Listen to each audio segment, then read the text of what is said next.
اعوذ باللہ من الشیطان الرجیم بسم اللہ الرحمن الرحیم۔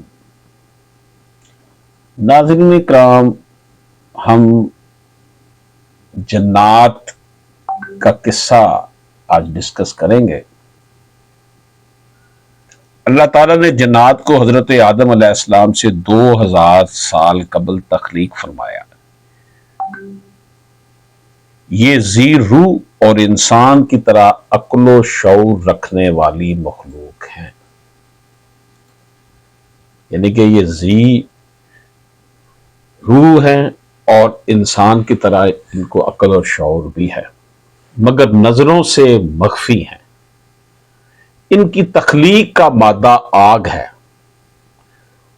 قرآن مجید کے 29ویں پارے کی سورہ جن کے علاوہ 12 سورتوں میں 20 مرتبہ جنات کا ذکر ہے۔ روایات کے مطابق جس گھر میں تلاوت نہیں ہوتی وہاں سے خیر و برکت ختم ہو جاتی ہے، کافر جنات بسیرا کر لیتے ہیں۔ ناظرین اکرام، جب ہم جنات کی حقیقت کے حوالے سے بات کرتے ہیں تو مفتی محمد شفیع تفسیر مصری کے حوالے سے فرماتے ہیں کہ جنات جو ہے اللہ پاک کی جو مخلوقات ہیں ان میں ایک ایسی مخلوق ہے جو ذی اجسام بھی ہے اور ذی روح بھی، اور انسان کی طرح عقل و شعور رکھنے والے بھی، مگر لوگوں کی نظروں سے مخفی ہیں، اس لیے ان کا نام جن رکھا گیا۔ جن کے لفظی معنی مخفی کے ہیں۔ جنات کی تخلیق کا غالب مادہ آگ ہے، جیسے انسان کی تخلیق کا غالب مادہ مٹی ہے۔ اسی نوع میں اس میں جو ہے میں آپ کو عرض کروں، انسان کی طرح نر و مادہ یعنی مرد و عورت بھی ہیں، اور انسانی کی طرح ان میں توالد و تناسل کا سلسلہ بھی ہے۔ اور ظاہر ہے کہ قرآن میں جنات کو شیاطین کہا گیا ہے تو وہ بھی جنات ہی میں سے شریر لوگوں کا نام ہے۔ جنات اور فرشتوں کا وجود قرآن و سنت کے قطعی دلائل سے ثابت ہے، جس کا انکار کفر ہے۔ ناظرین کرام، قرآن مجید میں جنات کا تذکرہ موجود ہے۔ قرآن مجید کی اصطلاح میں جن ایک غیر مرئی مخلوق ہے۔ اس مخلوق کا ذکر قرآن کریم کی 12 سورتوں میں 20 مرتبہ آیا ہے، جبکہ قرآن مجید کے 29ویں پارے میں موجود ایک سورت سورہ جن کے نام سے ہے۔ یہ مکی سورت ہے جس میں 28 آیات اور 2 رکوع ہیں۔ جنات کو اللہ تعالیٰ نے حضرت آدم علیہ السلام کی تخلیق سے 2000 قبل تخلیق فرمایا۔ اللہ پاک کا ارشاد ہے، ہم نے انسان کو کھنکتے ہوئے گارے سے پیدا کیا اور جنوں کو اس سے بھی پہلے بے دھوئیں کی آگ سے پیدا کیا۔ سورہ حج آیت نمبر 26 ہے یہ۔ اسی طرح اللہ پاک کا فرمان ایک اور جگہ ہے، اسی نے انسان کو ٹھیکرے کی طرح کھنکھناتی مٹی سے بنایا اور جنات کو آگ کے شعلے سے پیدا کیا۔ یہ سورہ رحمان کی آیت 14 اور 15۔ اللہ تعالیٰ کا جن و انس کو پیدا کرنے کا مقصد کیا تھا؟ قرآن کریم میں ارشاد ربانی ہے کہ میں نے جنات اور انسانوں کو محض اس لیے پیدا کیا کہ وہ صرف میری عبادت کریں، نہ میں ان سے روزی چاہتا ہوں، نہ میری یہ چاہت ہے کہ وہ مجھے کھلائیں۔ اللہ تعالیٰ تو خود ہی سب کا روزی رساں، توانائی والا اور زور آور ہے۔ ناظرین اکرام، جنات کی پیدائش کے حوالے سے جب ہم بات کرتے ہیں تو حضرت ابو العالیہ رحمت اللہ علیہ بیان کرتے ہیں کہ اللہ تعالیٰ نے فرشتوں کو بدھ کے دن پیدا کیا، جنات کو جمعرات اور حضرت آدم علیہ السلام کو جمعے کے دن پیدا فرمایا۔ حضرت ابن مسعود ارشاد فرماتے ہیں کہ لو کی وہ آگ جس سے جنات کو پیدا کیا گیا وہ دوزخ کی آگ کا 17واں حصہ ہے۔ یہ دنیا کی آگ اس لو کی آگ کا 17واں حصہ ہے۔ لو کی آگ وہ ہے جس سے جنات کو پیدا کیا۔ حضرت ابن عباس رضی اللہ تعالیٰ عنہ فرماتے ہیں کہ آسمانوں کے آباد کنندگان فرشتے ہیں، جبکہ زمین پر جنات رہا کرتے تھے۔ جنات شعلہ زن آگ سے پیدا شدہ ناری مخلوق ہیں، چنانچہ یہ زمین پر بہت زیادہ دنگا فساد اور خون خرابہ کیا کرتے تھے، جس کی روک تھام اور سرکوبی کے لیے اللہ تعالیٰ آسمانوں سے فرشتوں کو زمین پر بھیجا کرتا ہے۔ ایسے ہی ایک معرکے کے اختتام پر فرشتوں کو جنوں کا ایک معصوم بچہ ملا، جس کے والدین اس حالیہ فساد میں قتل ہو گئے تھے، تو اللہ کے حکم سے فرشتے اس بچے کو آسمانوں پر لے گئے۔ عزازیل نامی یہ جن بچہ بڑا ہو کر فرشتوں کا استاد مقرر ہوا، لیکن حضرت آدم علیہ السلام کو سجدہ نہ کرنے کی پاداش میں ذلیل و خوار ہو کر جنت سے نکالا گیا اور پھر ابلیس و شیطان کے نام سے مشہور ہوا۔ ناظرین اکرام، ابو دردہ رضی اللہ تعالیٰ عنہ سے مروی ہے کہ حضرت صلی اللہ علیہ وآلہ وسلم نے فرمایا کہ اللہ تعالیٰ نے جنات کو 3 اقسام پر پیدا فرمایا ہے۔ ایک قسم میں سانپ، بچھو اور زمین کے کیڑے مکوڑے، ایک قسم فضا میں ہوا کی طرح اڑنے والوں کی ہے، اور ایک قسم وہ ہے جس پر حساب و عذاب ہوگا۔ حضرت ابن عباس رضی اللہ تعالیٰ عنہ فرماتے ہیں کہ بعض کتے بھی جنات کی ایک ضعیف قسم سے تعلق رکھتے ہیں، چنانچہ اگر کھانے کے دوران کتا آ کر بیٹھ جائے تو اس کے آگے کچھ ڈال دے یا اسے وہاں سے ہٹا دے۔ شیطان اکثر کالے کتے کا روپ دھار لیتا ہے۔ اس طرح جنات بھی بہت سی صورتیں بدل سکتے ہیں، مثلا وہ انسان، چوپائے، سانپ، بچھو، اونٹ، بیل، بکری، گھوڑے، خچر، گدھے اور پرندوں وغیرہ کی شکلیں اختیار کر سکتے ہیں۔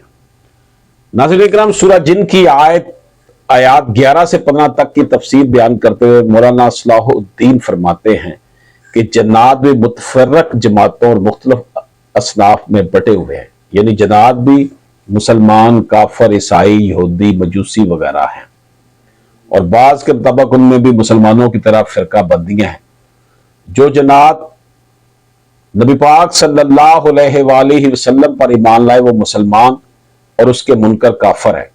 اس سے معلوم ہوا کہ انسانوں کی طرح جو جنات کافر ہوں گے وہ جہنم میں، اور جو مسلمان ہوں گے وہ جنت میں جائیں گے۔ نیک اور مسلمان جنات صوم و صلات کے پابند، تہجد گزار اور تلاوت کلام پاک کے شوقین ہوتے ہیں۔ حضرت معاذ بن جبل رضی اللہ تعالیٰ عنہ سے مروی ہے کہ نبی پاک صلی اللہ علیہ وآلہ وسلم نے فرمایا، تم میں سے جو شخص رات کو نماز ادا کرے تو اسے چاہیے کہ اونچی آواز سے قرات کرے، کیونکہ فرشتے بھی اس کے ساتھ نماز ادا کرتے ہیں، اس کی تلاوت بھی سنتے ہیں، اور مومن جنات جو ہوا میں ہوتے ہیں یا اس کے پڑوسی ہوتے ہیں وہ بھی اس کے ساتھ نماز ادا کرتے ہیں اور اس کی تلاوت سنتے ہیں۔ اور انسان کا اونچی آواز میں تلاوت کرنا اس کے اپنے گھر اور آس پاس کے گھروں سے شریر جنات اور سرکش شیاطین کو بھگا دیتا ہے۔ ناظرین اکرام، حضرت ابن عمران النہار رحمۃ اللہ علیہ فرماتے ہیں کہ میں ایک دن فجر سے پہلے حضرت حسن بصری رحمۃ اللہ علیہ کی مجلس میں شرکت کے لیے گیا تو دیکھا کہ مسجد کا دروازہ بند ہے، ایک شخص دعا مانگ رہا ہے اور پوری جماعت اس کی دعا پر آمین کہہ رہی ہے۔ چنانچہ میں باہر بیٹھ گیا حتیٰ کہ مؤذن آیا اور اس نے اذان دی اور مسجد کا دروازہ کھلا۔ میں اندر داخل ہوا تو دیکھا وہاں حضرت حسن بصری رحمۃ اللہ علیہ اکیلے تشریف فرما ہے، ان کا رخ قبلے کی جانب ہے۔ میں نے عرض کیا کہ میں فجر ہونے سے پہلے آیا تھا، اس وقت آپ دعا کر رہے تھے اور لوگ آمین کہہ رہے تھے، لیکن جب میں اندر آیا تو آپ کے علاوہ کسی کو نہیں دیکھا۔ تو انہوں نے فرمایا یہ اہل نصیبین کے جنات تھے جو شب جمعہ ختم قرآن پاک میں میرے پاس آتے ہیں، پھر شرکت کے بعد واپس چلے جاتے ہیں۔ یہ تاریخ جنات علامہ سیوطی رحمۃ اللہ علیہ کی جو تصنیف ہے اس کے صفحہ نمبر 130 میں مذکور ہے۔ ناظرین اکرام، سورہ رحمان کی آیت 56 میں حوروں سے متعلق ارشاد باری تعالیٰ کہ نہ تو ان سے کسی انسان نے قربت کی ہوگی نہ ہی کسی جن نے۔ اس سے یہ بات واضح ہوگی کہ جنات بھی ازدواجی تعلق قائم کرتے ہیں۔ حضرت فتادہ بیان کرتے ہیں کہ جنات کی اولاد ویسے ہی پیدا ہوتی ہے جیسے انسانوں کی، لیکن جنات کی افزائش نسل بہت تیز ہوتی ہے اور ان کی اولاد کثرت سے ہوتی ہے۔ حضرت عبداللہ بن عمر فرماتے ہیں کہ اللہ تعالیٰ نے انسانوں اور جنات کو 10 حصوں میں تقسیم فرمایا، ان میں سے 9 حصے جنات ہیں اور 1 حصہ انسان ہے۔ جب انسان کا 1 بچہ پیدا ہوتا ہے تو جن کے 9 بچے پیدا ہوتے ہیں۔ ناظرین کرام، حضرت علقمہ رحمۃ اللہ فرماتے ہیں کہ میں نے حضرت ابن مسعود سے عرض کیا، حضرت علقمہ رضی اللہ تعالیٰ فرماتے ہیں میں نے حضرت ابن مسعود سے عرض کیا کہ آپ میں سے کوئی لائلۃ الجن میں رسول اللہ صلی اللہ علیہ وسلم کے ساتھ تھا؟ لائلۃ الجن میں، سوری۔ فرمایا نہیں، لیکن ہم نے ایک رات آپ صلی اللہ علیہ وسلم کو مکہ میں نہ پایا تو ہمیں یہ خیال ہوا کہ کہیں خدا نہ خواستہ اچانک کفار کے نرغے میں نہ آ گئے ہوں، نہ جانے آپ صلی اللہ علیہ وسلم کے ساتھ کیا بھی تھی۔ مسلمانوں نے یہ رات بڑے اضطراب و بے چینی میں گزاری۔ جب صبح صادق ہوئی تو ہم نے دیکھا کہ آپ صلی اللہ علیہ وسلم غار حرا کی جانب سے تشریف لا رہے ہیں۔ صحابہ اکرام نے اپنی فکر و تشویش کا اظہار کیا۔ آپ صلی اللہ علیہ وآلہ وسلم نے فرمایا جنوں کا قاصد مجھے بلانے آیا تو میں اس کے ساتھ چلا گیا اور انہیں قرآن پڑھ کر سنایا۔ پھر آپ صلی اللہ علیہ وسلم نے ہمیں ساتھ لیا اور ان کے آثار اور ان کی آگ کے نشانات دکھائے۔ جنات نے آپ صلی اللہ علیہ وآلہ وسلم سے توشہ سفر مانگا کیونکہ وہ جنات کسی جزیرے کے باسی تھے۔ آپ صلی اللہ علیہ وسلم نے فرمایا ہر ہڈی جس پر اللہ کا نام لیا جائے گا تمہارے ہاتھ پر پہنچ کر پہلے سے زیادہ گوشت والی بن جائے گی، اور یہ ہڈیاں جنات کی خوراک ہوں گی، اور ہر قسم کی لید جو تمہارے چپایوں کا چارہ ہے۔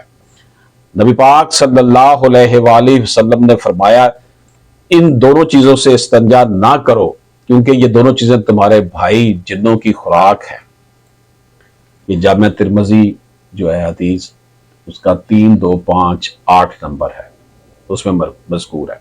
حضرت ابو ہریرہ رضی اللہ تعالیٰ عنہ سے روایت ہے کہ نبی پاک صلی اللہ علیہ وآلہ وسلم نے فرمایا میرے شہر نصیبین کے جن آتے تھے، میرے پاس شہر نصیبین کے جن آتے تھے، وہ کیسے اچھے جن تھے، انہوں نے مجھ سے زیادہ راہ کی خواہش کی تو میں نے ان کے لیے اللہ سے دعا کی کہ جس ہڈی یا گوبر پر سے ان کا گزر ہو تو اس پر وہ کھانا پائیں گے۔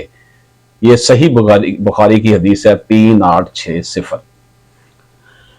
ناظرین کرام، مولانا مفتی محمد شفیع سورہ جن کی تفسیر میں سورت کی شان و نزول بیان کرتے ہوئے 4 اہم واقعات کا ذکر فرماتے ہیں۔ واقعہ اول، نبی پاک صلی اللہ علیہ وآلہ وسلم کی بعثت سے پہلے شیاطین آسمان تک پہنچ کر فرشتوں کی باتیں سنتے تھے۔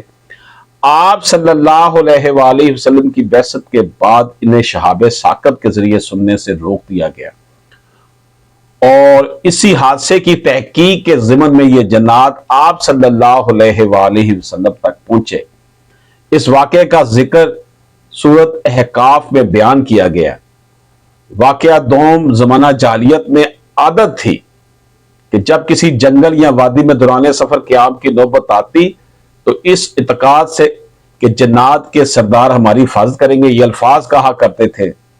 اس کا ترجمہ یہ ہے جی میں اس جنگل کے سردار کی پناہ لیتا ہوں اور اس قوم کے بے وقوف شریر لوگوں سے۔